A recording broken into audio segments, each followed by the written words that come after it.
أنتم أصحاب الفخامة والزعامة، وأدري لن نكون في يوم منكم، يشهد الله والزمن.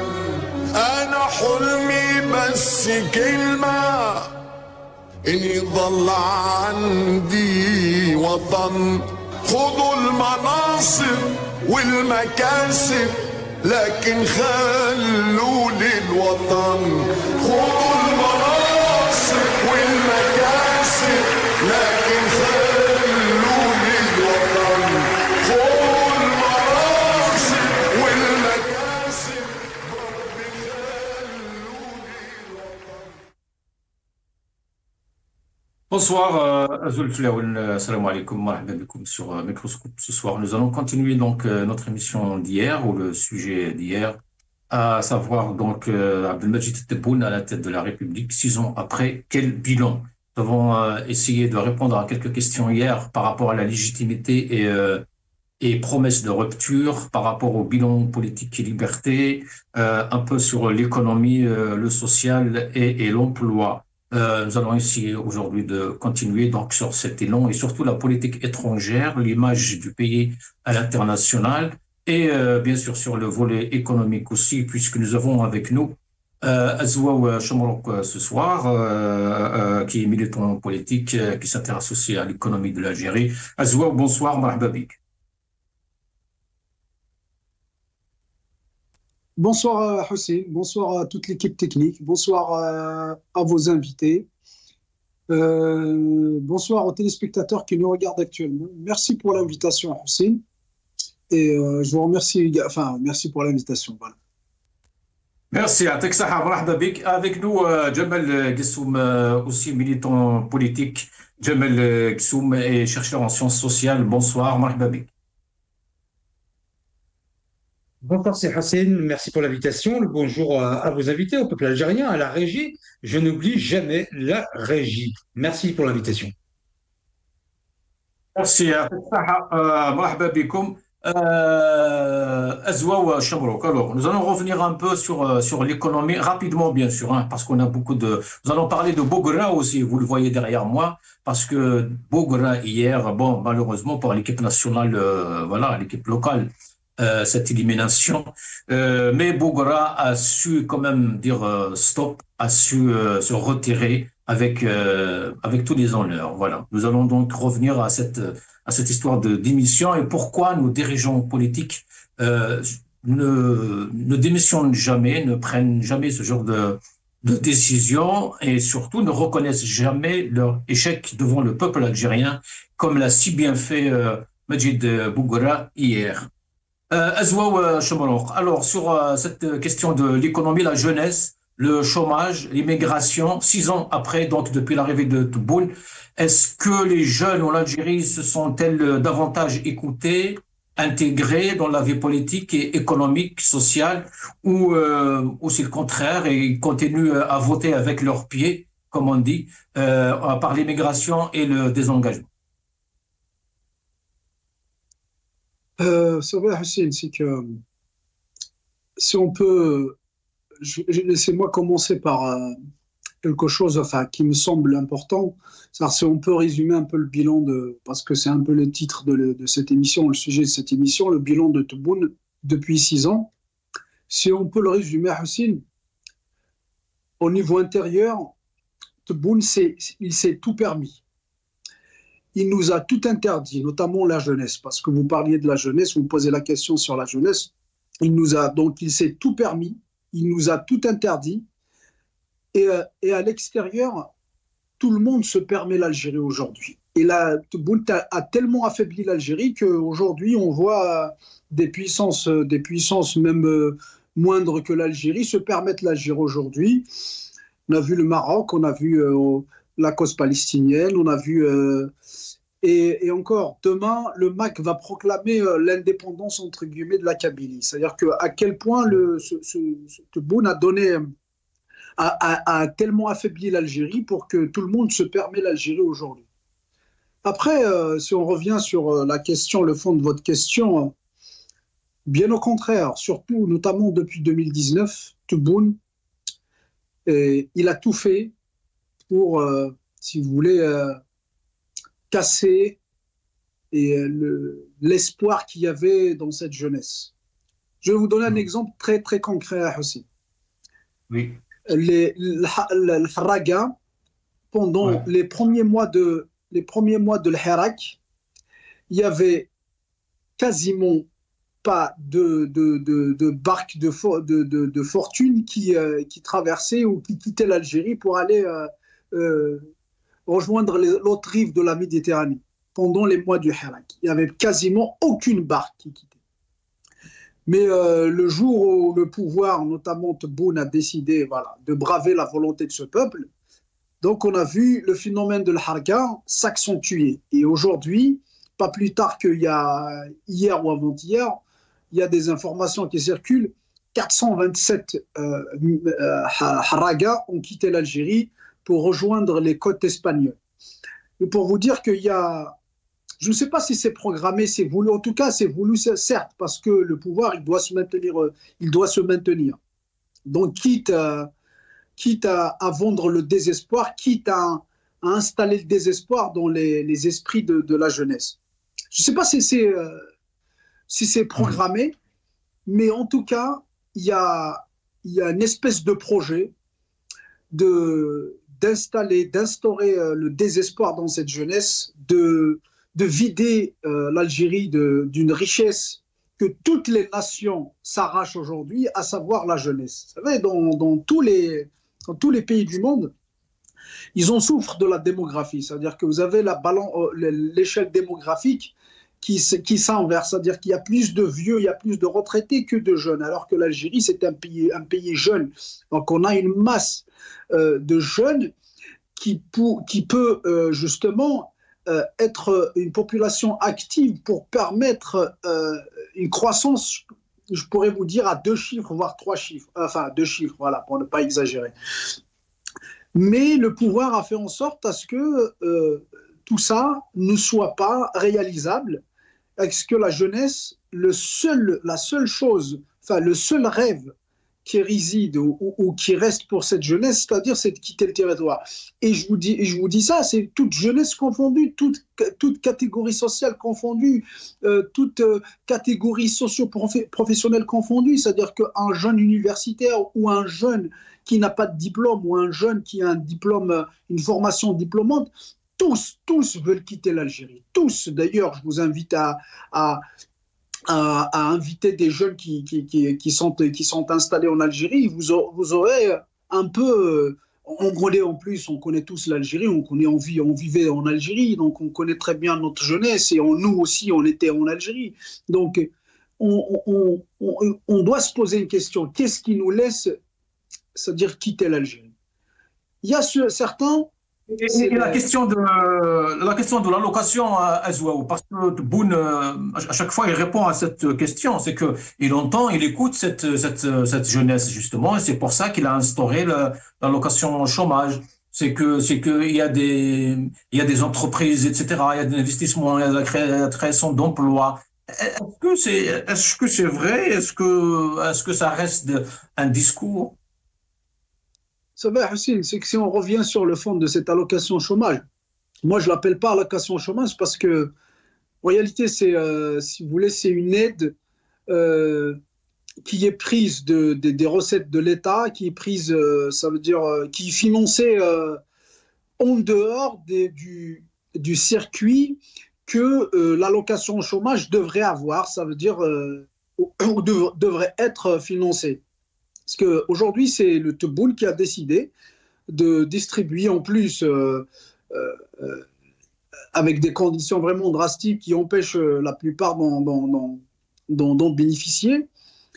Si vous voulez, c'est que l'allocation chômage, normalement, c'est la population active, c'est les cotisations de la population active pour financer un peu les aléas de la vie, que ce soit la maladie, que ce soit le chômage, c'est-à-dire que c'est quelqu'un tombe en chômage, mais il doit travailler dans sa vie pour bénéficier du chômage, parce qu'on ne peut pas ne pas travailler et bénéficier du chômage. C'est-à-dire que justement, c'est la population active. Ils auraient dû penser c'est-à-dire à faire travailler les Algériens, à créer des emplois. Comment créer des emplois? C'est-à-dire qu'en boostant la production nationale, en boostant production nationale dans tous les domaines, hein, que ce soit que ce soit dans les biens, que ce soit dans les services, dans tous les domaines. Et puis comme ça, c'est-à-dire que en créant des postes d'emploi, l'Algérien ou le jeune Algérien, il n'aura pas, c'est-à-dire cette espèce entre guillemets d'aumône de Tebboune, parce qu'il fait en sorte, c'est comme si le peuple algérien lui doit cette entre guillemets allocation, le pouvoir où l'État devrait ou aurait dû travailler dans le sens de créer des postes d'emploi pour ne pas c'est-à-dire être obligé à distribuer comme ça de l'argent, Merci. c'est-à-dire du Merci budget de Azouao. l'État. Restez avec nous, Azouao. Jamal Guessou, regardons cette petite vidéo. مع هذا الواقع يتفق الملاحظون في الداخل والخارج، وهذا نادر ربما، على أن الوضع في الجزائر حاليا أحسن من ذي قبل على مختلف الأصعدة السياسية، الأمنية، الاقتصادية، الدبلوماسية. الانتصارات كلها كانت انتصارات نتاع الشعب، مش انتصارات نتاعي انايا. الجزائر انتم تلاحظوا الخاص والعام يشهد ان المداخل تاع الدوله تقوات، ان النزيف اللي كان في الخزينه العموميه انتهى، اننا استرجعنا ما كان ممكن استرجاعه من اموال، ووزير العدالة أعطى أرقام ملايير الدولارات اللي استرجعناها. اليوم فيه أكثر راحة للمواطن بالنسبة لصيانة حقوقه. Jamal Guissoum, là, Abdelmajid Tebboune disait que voilà, mes acquis sont les acquis du peuple, sont les acquis du citoyen. Nous avons pu récupérer beaucoup d'argent, etc. Bon, sinon, Jamal Guissoum, Abdelmajid Tebboune était venu justement avec cette idée de politique de soutien à l'emploi et surtout cette idée de start-up. Si vous vous rappelez bien, il aimait beaucoup d'ailleurs parler de start-up, l'entrepreneuriat. Est-ce que on peut vraiment parler de ça aujourd'hui en Algérie, 6 ans après? Ce que j'aimerais dire, c'est que regarder le bilan du président Tebboune ne peut pas se faire d'abord de manière générale sans entrer dans certains détails. Il y a plusieurs aspects qui me semblent importants de vérifier. D'abord, sur la question des Algériens de l'étranger, puisque je suis né en France et je vis en France, je dois dire que le président Tebboune suscite beaucoup d'espoir en ce qui concerne les Algériens de l'étranger et particulièrement les binationaux. On voit une remigration vers l'Algérie qui est somme toute très très importante. Vont-ils être déçus plus tard? Ça, on le saura. Ensuite, sur la question diplomatique. Sur la question diplomatique, beaucoup de gens, et d'ailleurs autour de ce plateau, se disaient, sur les différents plateaux auxquels j'ai assisté, que l'Algérie s'est mise à dos un peu tout le pourtour de l'Algérie et certains pays d'Europe, en particulier la France. Et là, sur la question diplomatique, j'ai envie de dire que un pays qui ne défend pas ses intérêts mordicus, évidemment qu'il n'aura de problème avec aucun pays. Là, pour le coup, et en l'occurrence la France et quelques autres pays, je dirais que d'un point de vue de la diplomatie, même s'il y a eu effectivement de grandes difficultés, je dirais que la diplomatie a assez bien fonctionné, même si elle fonctionne sur un modèle normalement qui ne devrait plus exister depuis les années 70. Lorsqu'on arrive à l'intérieur du pays, là, ça devient autre chose et il y a beaucoup de choses à dire. Sur la question des grands projets, puisqu'il est question de grands projets depuis 2, 3 ans, on voit commencer à émerger des choses, des grands projets qui, effectivement, se dessinent. Mais là où il y a une réelle difficulté, c'est sur la question intérieure et sur la question sociale et surtout la question, je dirais, de la gouvernance.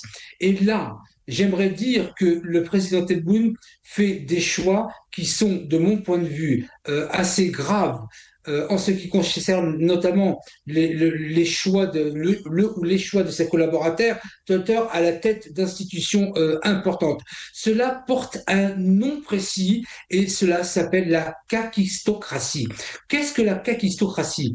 La kakistocratie, c'est la concurrence à celui qui sera le plus incompétent. C'est-à-dire qu'en Algérie, plus vous êtes incompétent, plus vous avez de chances d'être nommé à des postes importants, ce qui relève du non-sens. Sur la question, par exemple, sociale, puisqu'elle m'intéresse, la question sociale et de l'allocation de chômage, je rejoins Azouaou pour le coup, sur le fait que un tel dispositif ne peut s'appuyer que sur un schéma financier de cotisation, de sources de revenus du travail pour pouvoir ensuite les redistribuer. La question du chômage, elle est importante parce qu'on n'a pas intégré en Algérie que la redistribution pour les gens fragilisés, les chômeurs et d'autres, ne peut se faire que dans le cadre de la redistribution et non de la distribution. Et c'est là où réside une difficulté. On ne peut pas acheter la paix sociale ad vitam aeternam. Il y a un moment donné où ça devra s'arrêter et là, il y aura un contre-coup social.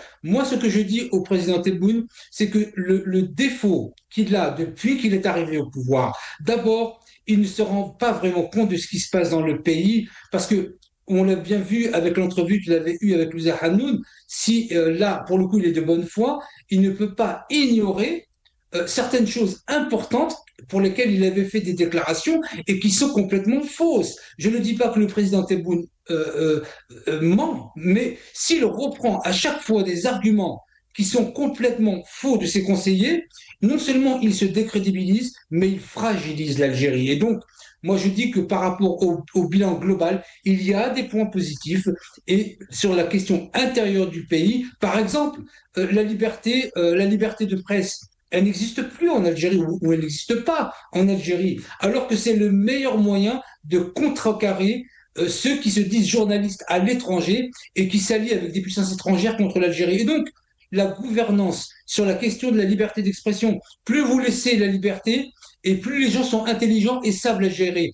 La question de la liberté de la presse, elle s'importe et elle s'impose de fait. On ne peut pas faire taire la presse ou alors financer des chaînes via la nef uniquement pour ceux qui valident le pouvoir algérien, ça n'est pas pensable. Donc, le président est de bonne foi, moi j'en suis absolument persuadé, mais sa manière de gouverner, sa gouvernance, pose de réelles difficultés à l'intérieur du pays.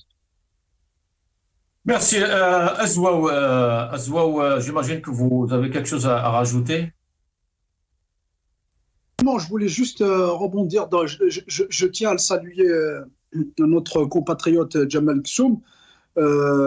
Et puis j'aimerais juste rajouter, répliquer sur ce qu'il a dit tout à l'heure. Ce qu'il a dit, il y a un phénomène de remigration des Algériens. J'aimerais bien voir les chiffres de cette remigration. Moi, ce que je vois tous les jours, c'est des dizaines, pour ne pas dire de centaines d'Algériens qui quittent l'Algérie avec tous les moyens maritimes, moyens aériens, moyens même terrestres, pour vous dire. Donc, ils passent par la Turquie pour rejoindre la Grèce. Et moi, personnellement, j'en connais tellement d'Algériens, j'en ai entendu tellement de témoignages de tellement d'Algériens qui ont vécu et qui ont passé des mois pour arriver en Europe, notamment ici en France, en passant par la Turquie. Et je vous dis, franchement, ce qu'ils ont passé, ce qu'ils ont vécu est digne des séries Netflix et digne des parcours de martyrs, des parcours de combattants. Donc moi, ce que je vois, c'est ces centaines d'Algériens qui quittent l'Algérie tous les jours pour rejoindre la rive nord de la Méditerranée. Donc, si je le prends sur le plan personnel, lui, il vit en France. Il est ici en France. Pourquoi il n'est pas en Algérie ? C'est pas pour personnifier le problème, c'est juste pour dire que lui, c'est un exemple parmi tant d'autres, parmi des centaines de milliers d'exemples d'Algériens. Soit ils sont nés ici, soit ils ont nés en Algérie, qui ont préféré quitter, ne pas vivre en Algérie pour vivre ici en France ou en Europe ou en Amérique du Nord. Donc cette histoire de remigration, ça ne tient pas la route. et, et j'en suis sûr que même les chiffres, ils seront biaisés. Après, peut-être il va y avoir quelques Algériens comme ça, et puis la propagande algérienne va, notamment les relais algériens vont essayer de nous vendre ça comme si il y a des millions, il y a des millions d'Algériens qui remigrent en Algérie, comme un peu ce qu'ils font pour les touristes. Hein. Vous savez, c'est que parfois il y a une dizaine de touristes, une vingtaine de touristes qui arrivent sur le sol algérien, et puis après vous avez tous les médias algériens qui couvrent cet événement comme si c'était un événement planétaire. Et puis, j'ai entendu tout à l'heure jeter la faute sur les ministres, un peu sur les collaborateurs de Tebboune. Ce n'est jamais la faute de Tebboune. Tebboune, il faut savoir une chose. Il a bravé la volonté d'un peuple. Donc, tout ce qu'il aura fait, même si c'est du bien, il n'est pas légitime pour le faire. Juste, voilà, rien que le fait de braver la volonté d'un peuple, rien que de s'imposer avec la force, avec la violence, telle on voit depuis 2019, tout ce qu'il fait était légitime. Tout ce qu'il fait c'est-à-dire peut être considéré comme, si vous voulez, négatif pour l'Algérie. Parce qu'il n'est pas la bonne personne, il n'est pas la personne légitime pour le faire. Il n'a pas la volonté du peuple algérien. C'est toujours la faute aux autres et non pas à Tebboune. Un peu ce qui se passait, ce que faisaient les relais du pouvoir et les pro-pouvoirs sous l'ère de Bouteflika. Ça a toujours été ses conseillers, ses ministres, ses collaborateurs, mais pas Tebboune, parce que Tebboune, c'est on dit en arabe, khat ahmar. Vous savez, ils nous inventent des lignes rouges partout aujourd'hui pour ne pas y toucher. Ils sacralisent tout, et Tebboune, il le sacralise aujourd'hui, il ne faut pas y toucher, alors que c'est lui, Echindiriha, qui est le véritable problème de cette nation. Et aujourd'hui, j'ajoute la dimension personnelle. C'est vrai que certes, sous Bouteflika, Bouteflika était un problème. Mais avec la dimension personnelle de Tebboune, le problème, c'est-à-dire du président de la République, s'est accentué. C'est-à-dire qu'avec sa gestion chaotique, avec sa gestion hasardeuse, sa gestion selon les humeurs, donc Tebboune est un véritable danger pour l'Algérie. Je vous rappelle que Tebboune, par cette espèce de paranoïa qu'il habite, il a emprisonné même ses plus proches collaborateurs. Pour vous dire, ses plus proches généraux qui l'ont servi, ses plus proches ministres, premiers ministres qui l'ont servi, il les a emprisonnés. Rien que tout ça, juste pour répliquer à notre compatriote Jamal Gessoum. Merci Azwa. Jamal, j'imagine que Jamal aussi aimerait bien vous répondre. Oui, oui, juste pour dire au compatriote Azwa que je crois savoir qu'il est né en Algérie et aujourd'hui il parle de Paris. Moi, je suis né en France et aujourd'hui je vous parle d'El Ouatsouf et que je suis en train de m'installer en Algérie, justement. Donc, vous comprenez que nous avons des points de vue différents. Sociologiquement, évidemment que j'ai beaucoup de relations avec les binationaux, ceux qui me ressemblent, et je peux vous dire que ce n'est pas un fantasme que vous dire d'abord, il n'y a pas de remigration. Nous ne sommes pas des immigrés puisque nous sommes nés en France, au Canada ou aux États-Unis. Et je peux vous dire que dans mes relations, oui, il y a des centaines de personnes qui s'installent en Algérie. Il n'y a pas de remigration. Ce phénomène, chers compatriotes, ne va pas à l'encontre de ce que vous dites, et en l'occurrence, la question des haragas. L'un n'annule pas l'autre. J'explique simplement que les perspectives économiques, moi qui vis en France depuis 58 ans et qui installe ma société, et c'est la raison pour laquelle je vous parle de Ouatsouf. J'étais ce matin encore à Alger. Et donc, je m'installe en Algérie comme des centaines, je n'ai pas de chiffres, ok, ça c'est sûr, mais comme des centaines et des milliers de compatriotes binationaux qui s'installent en Algérie car il y a plus de perspectives en matière de business qu'en France. Donc, vous ne pouvez pas annuler un fait en contrecarrant avec un fait qui n'a rien à voir et qui serait le contraire et par rapport au haraga. Ensuite, vous êtes en train de dire, chers compatriotes, que le président Tebboune serait complètement lavé de quoi que ce soit. Non, bien au contraire. C'est-à-dire que moi, je lui porte la responsabilité parce que lorsque je m'adresse un responsable, je m'adresse toujours au patron. Et c'est lui qui décide. Et donc, il est responsable de cette gouvernance tous les jours. Tous les jours, vous entendez des histoires à dormir debout sur des dirigeants d'institutions. Il y a pas longtemps, c'était Ibtissam Hamlaoui. Ensuite, ça va être d'autres, etc. Et donc, la question de la gouvernance, elle est prégnante en Algérie. Mais le premier responsable de cela, le premier responsable, c'est le patron. Et donc, moi, je ne discute qu'avec le patron et donc au président Tebboune. Il est responsable de la gouvernance et de ce que vivent les Algériens en Algérie. Et donc, ce que je veux dire par là, c'est que Oui. il faut d'abord identifier le problème et être, je dirais, pas dans l'invective ou l'insulte comme ça se fait beaucoup. Je ne dis pas que le compatriote le fait, mais je vois que sur le plateau de Magharibi, hein, on est beaucoup dans cette façon de faire qui consiste à invectiver ou alors ne trouver que des défauts. J'ai envie de dire aux compatriotes Azov que personne n'est parfait, mais personne n'est imparfait. Et donc, il y a quand même quelque chose qui est bien, et quand c'est bien, il faut le dire. Et quand ça ne va pas, il faut le dire. Et c'est comme ça qu'on devient crédible. Merci, Jabal Kissoum. Mais bon, il y a énormément de défauts, hein. Il y a tellement de défauts qu'il est impossible de les cacher, Jabal. Nous allons regarder cette petite vidéo. On n'a perdu aucun match, toujours en penalty. Voilà, c'est la fin d'une ère. Voilà, c'est la fin d'une ère. Je remercie l'équipe nationale, je remercie tous les supporters. C'était un plaisir, une très belle expérience, et c'est toujours l'Algérie qui m'a donné un nom, qui m'a fait grandir, que ce soit en tant que joueur ou en équipe nationale. Donc voilà, c'est la fin d'une ère, et puis c'était un honneur. Non, alhamdoulilah, je remercie beaucoup les supporters. Samhouna, on a tout fait, on a joué avec le cœur, on a travaillé avec le cœur, et c'est le football. Jabal Gessoum, voilà, Jabal Abdelmajid Bouguera, donc, qui accepte la défaite, son échec aussi. Il reconnaît ses erreurs, il demande pardon au peuple algérien, il prend ses responsabilités, il démissionne. Les Algériens se posent la question depuis hier soir. Pourquoi les dirigeants politiques ne font pas pareil? Pourquoi aucun dirigeant politique algérien n'a pris une décision pareille? Bien sûr, puisqu'on a parlé de Abdelmajid Tebboune, qui serait lui le responsable, pourquoi Abdelmajid Tebboune ne reconnaît pas ses échecs? Et tous les autres ministres, le ministre du Commerce par exemple, tout le monde l'accable justement de critiques depuis 6 ans, il est toujours là. Oui, alors c'est intéressant cette question. Alors je vais peut-être gêner certaines personnes, mais Bouguera est né en France, il a toujours vécu en France comme moi.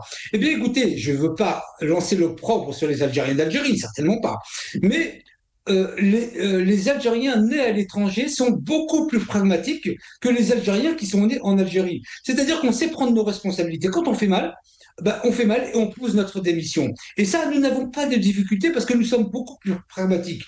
Mais les Algériens en Algérie, et particulièrement les politiciens, mais même dans le domaine du foot, on a eu combien d'affaires avec les présidents de fédérations de football, aussi bien en corruption qu'en non-démission, quand ils étaient incapables de gérer.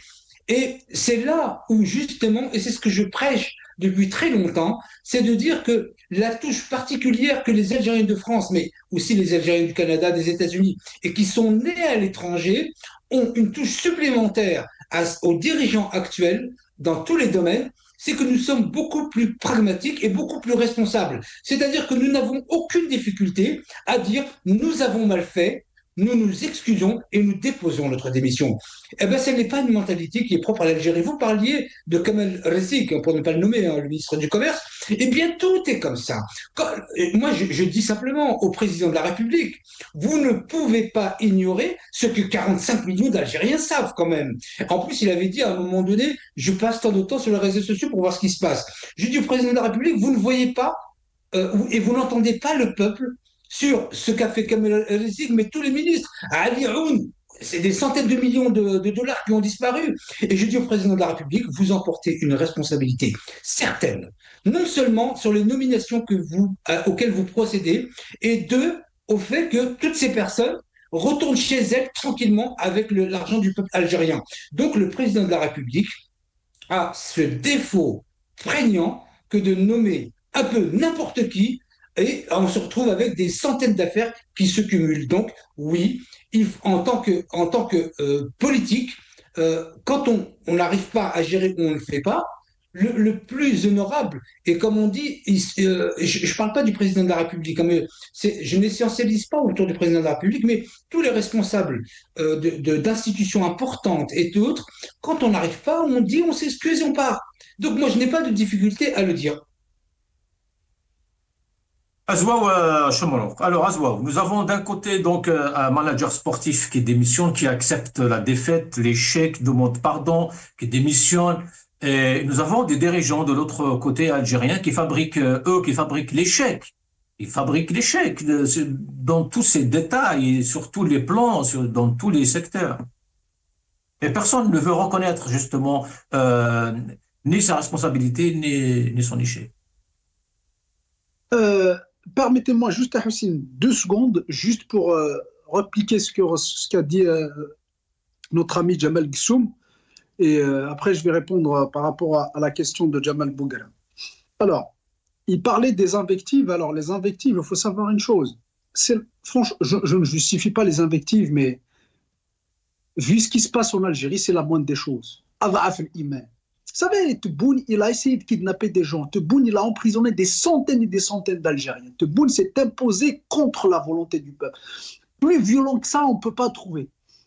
Tebboune, il a essayé, je vous le dis, la justice française, elle est en train, et il y a un procès qui va se dérouler normalement en 2027 par rapport à l'affaire Amir Dized. Et il y en a d'autres affaires parmi tant d'autres, pardon. Donc, il y a l'implication des services secrets algériens dans le kidnapping de Amir Dized. Juste pour vous dire, tout ça, il n'y a pas plus violent que ça. Donc, quand on voit des centaines d'Algériens emprisonnés, des milliers d'Algériens interdits de territoire, donc c'est toute cette dictature, plus violent que ça, je pense qu'invectiver serait la moindre des choses. Mais bon, je ne le justifie pas, c'est pas mon, si vous voulez, c'est pas mes propos, ça n'a jamais été mes propos. Mais je dis toujours que Tebboune est un voyou, malheureusement. C'est des bandits qui sont à la tête de cet État.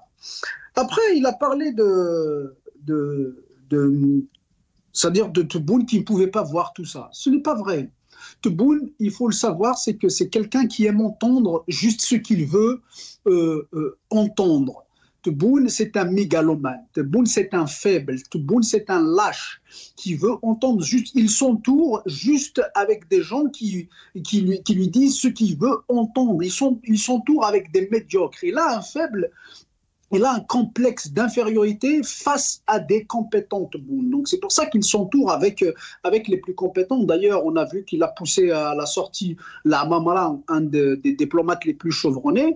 C'est parce qu'il voyait en lui une menace et puis il était beaucoup plus compétent que lui. Donc on a vu, il l'a fait remplacer par Ahmed Attaf qui lui disait tout, oui à tout et qui est sous sa botte sous toutes les questions.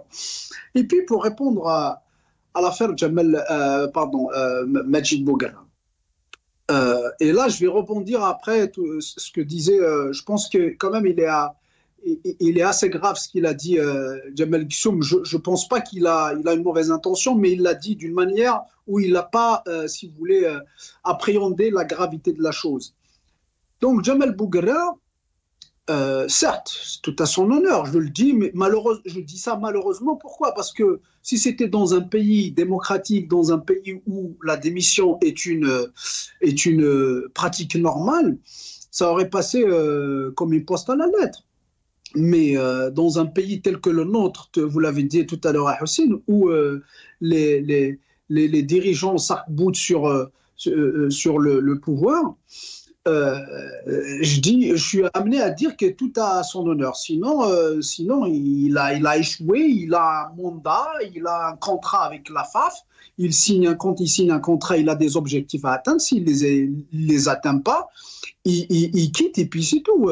C'est comme ça que ça se passe dans tous les pays qui se respectent. Donc, il n'a pas fait quelque chose d'extraordinaire. Il a échoué une mission, il part, c'est tout. Mais comme ça ne se fait pas chez nous, malheureusement, donc le fait de le faire, ça devient quelque chose une prouesse, ça devient quelque chose d'extraordinaire. Et puis, il faut qu'on sache une chose à Hussein, c'est que les enjeux ne sont pas les mêmes. C'est-à-dire que le pouvoir, pourquoi il s'arc-boute sur le pouvoir, justement, pourquoi il veut pas, il s'accroche à la chaise, comme on dit, c'est parce que les enjeux ne sont pas les mêmes. Vous savez, surtout depuis 2019, Tebboune et Chengueleha, ils ont tellement alourdi leur bilan à Hussein, même si demain, s'ils songent, s'ils veulent partir, ils ne pourront pas partir. Même s'ils veulent, ils sont fatigués, ils veulent partir, ils ne pourront pas partir parce qu'ils ont tellement alourdi leur bilan. Ce qui les attend, c'est la prison, malheureusement. Et notamment depuis 2019, ils ont emprisonné pratiquement tout le monde. Ils sont sombrés dans une paranoïa indescriptible. Ils ont emprisonné même leurs propres collaborateurs qui leur étaient fidèles. Donc, les enjeux, ils ne sont pas les mêmes. Et puis, c'est pas pareil quand on compare un coach de l'équipe nationale avec un président de la République ou un chef d'état-major ou quelqu'un qui est hautement placé, il a accès à tout. Il a tous les privilèges, il a tous les marchés, il peut se permettre de faire des affaires, un train de vie princier. Donc tout ça fait en sorte à ce que ces gens-là ne laissent pas le pouvoir. Et puis ils se sont imposés à Hussein. Bon, logiquement, quelqu'un qui s'impose, quelqu'un qui vient braver la volonté du peuple. Il n'est pas venu par la volonté du peuple. Ça veut dire que demain, il sera dégagé par sa volonté. Non, il est venu justement, il s'est imposé. Donc, je vois mal quelqu'un qui s'impose, qui s'est érigé dictateur, autocrate sur les Algériens, laisser le pouvoir demain, ça serait quand même inconcevable. C'est pas normal, c'est pas logique, à moins qu'il soit fou. Donc il vient s'imposer sur les Algériens, et puis il va partir.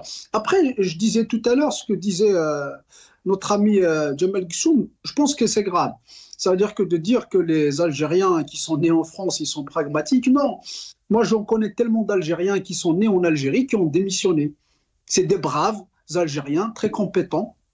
Et ils ont échoué à leur mandat ou à leur mission. Ils ont démissionné, ils ont déposé des missions, ils sont partis. J'en connais tellement d'Algériens, ils sont partis parce qu'ils ne pouvaient plus travailler. Même s'ils ont des compétences, ils ne pouvaient plus travailler dans un climat délétère, dans un climat de médiocrité tel que instauré par ce pouvoir. Moi, je dirais, les Algériens, j'en connais tellement d'Algériens dignes qui connaissent leurs limites et qui se respectent, qui savent quand est-ce qu'il faudra partir, quand est-ce qu'il faut partir. J'en connais tellement d'Algériens dignes qui ont démissionné et puis on ne leur a même pas laissé, c'est-à-dire la chance de travailler. Aujourd'hui, pourquoi il y a cette mentalité? C'est parce qu'il y a les mauvaises personnes dans des postes malheureusement de responsabilité.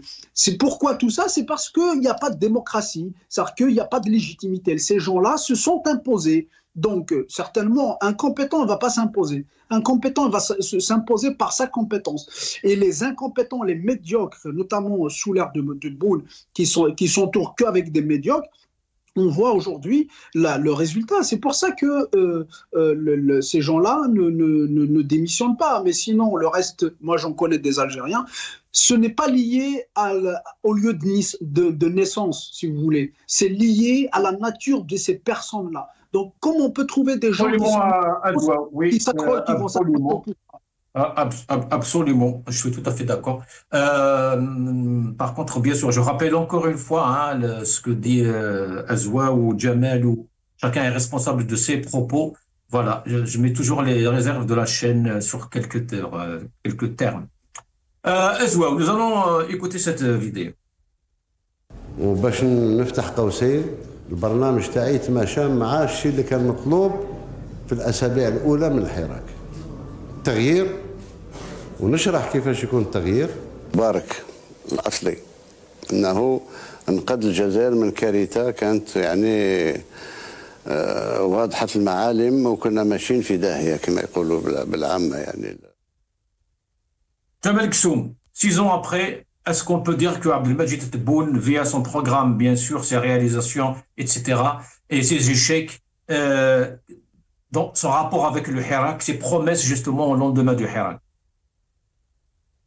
Oui, je reviens très rapidement. Il n'est pas une insulte de dire que dans la culture des Algériens de France et de l'étranger, dans la culture de ceux qui sont nés dans un pays, je dirais, occidental, qu'ils aient une approche culturelle de la politique et de l'économie qui soit différente de ceux qui sont nés en Algérie. Et de ce point de vue, il n'y a absolument aucune insulte ou aucun verbiage qui puisse porter à atteinte. C'est le fait de voir que les Algériens nés à l'étranger, qui ont donc une autre culture professionnelle, une autre approche politique, sociale et diplomatique, peut être un plus en Algérie, car en Algérie, je le dis et je le répète, ils pratiquent une manière assez étonnante de la politique et la direction des institutions qui mettent à mal l'Algérie. Ça n'est pas une insulte que de dire ça.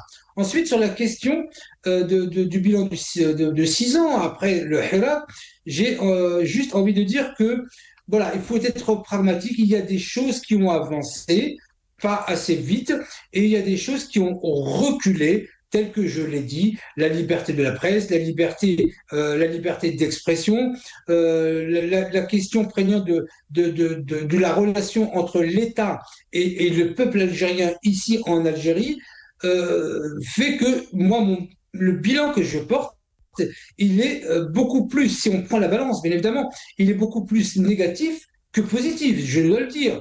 Et donc ça, c'est une réalité. Comment est-ce que nous allons nous tirer de cela? Ça va être difficile de dire. Je préciserai juste aux compatriotes à Zouao que quand je parlais d'invective tout à l'heure, si on peut invectiver, c'est peut-être pas le bon mot que je voulais utiliser, c'est plutôt pas invective, mais les insultes.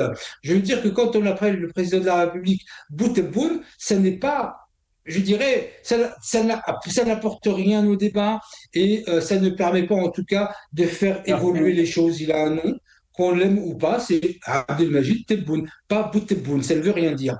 Voilà, en tout cas, si je prends la balance sur l'ensemble du bilan, d'abord, il n'y a pas eu de grandes réalisations. Toutes les grandes réalisations aujourd'hui, il faut le dire, datent du président Bouteflika rahimahullah. Et donc, il n'y a pas eu de grands projets qui touchent le peuple algérien de manière quotidienne. Il n'y en a pas eu. Les logements, c'est le président Bouteflika.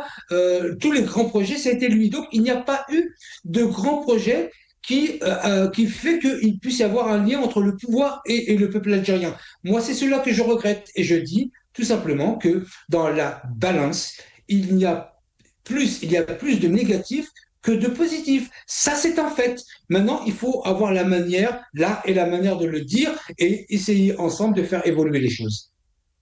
Merci Jamal Gssoum, Yatek Saha. Azwa wa Chomrok. 6 ans après le Hirak, nous avons entendu Abdelmajid Tebboune qui disait qu'il remerciait le Hirak, mais qu'en est-il des revendications du Hirak aujourd'hui? Rapidement, Azwa. Oui, rapidement. Juste pour rebondir à ce que vous disiez tout à l'heure, Houssine, effectivement, moi, ce que je dis, je l'assume et je désengage votre chaîne, le Maghrébien, de tous mes propos. S'il faut que je témoigne en justice, je vais témoigner avec grand plaisir. Et je l'assume personnellement ce que je dis. Après, pour répondre à notre ami Jamal, c'est que moi, quand je dis Tebboune et ceci et cela, c'est des faits. Il y a des faits. C'est des pratiques de voyous, de bandits. C'est des faits et aujourd'hui, heureusement, on a une justice française qui établit des faits, qui enquête et qu'on sait tous, elle est indépendante, qu'on le veuille ou pas, la justice française, elle est indépendante, qui établit des faits qui établissent que c'est des pratiques de voyous, de barbouzes, de bandits, malheureusement sous couvert de l'État algérien. Vous voyez la situation dans laquelle on arrive à la fin. 30 secondes sur le Hirak et Tebboune, s'il vous plaît. Alors, vous savez, c'est que le pouvoir a toujours essayé de récupérer. Vous savez, quand il y a une dynamique sociale, politique en Algérie, le pouvoir, il essaie toujours de la mater. Il essaie toujours de l'étouffer. Quand il n'arrive pas à l'étouffer, qu'est-ce qu'il fait? Il se l'approprie. Et quand il se l'approprie, il la vide de son sens. Il la fait détester aux Algériens. C'est ce qu'il fait avec toutes les dynamiques sociales, politiques, culturelles en Algérie. Il l'a fait avec le Hirak. Il l'a fait détester le Hirak aux Algériens. Les Algériens fervents défenseurs et fervents militants du Hirak détestent quand ils entendent le mot Hirak de la part de Tebboune, pour vous dire. Ils souillent tout. Ils ont souillé le capital historique, le 1er novembre, toutes les dates. Ils ont souillé tout. Ils font détester tout ça pour les Algériens. Ils l'ont toujours fait. Ils l'ont fait pour la cause amazigh, la cause berbère. Ils ont tout fait à ce que les Algériens se disloquent, à ce que les Algériens ne soient plus créateurs de dynamique sociale et politique. Donc, ce que dit Tebboune aujourd'hui, certes, c'est le Hirak qu'il a vu arriver, c'est grâce au Hirak qu'il a vu arriver, mais ce n'est pas le Hirak qu'il est venu justement pour le dégager lui, Bouteflika et lui y compris, et Gaïdé compris. Donc le Hirak pour moi il n'est pas encore fini. Le Hirak c'est vrai qu'il a échoué sur certaines étapes, mais il a permis quand même à une certaine conscientisation, peut-être qu'il va se concrétiser dans quelques années, et j'en suis sûr. Et j'ai l'espoir à Hussein. ميرسي ازوا شمرك يعطيك الصحة. ميرسي جمال قسوم وما تنساش دقلة نور ان شاء الله من واد سوف. ميرسي ابو توت زياتوس قيمة ديال هنا ازكى ان شاء الله. جاو تلويث.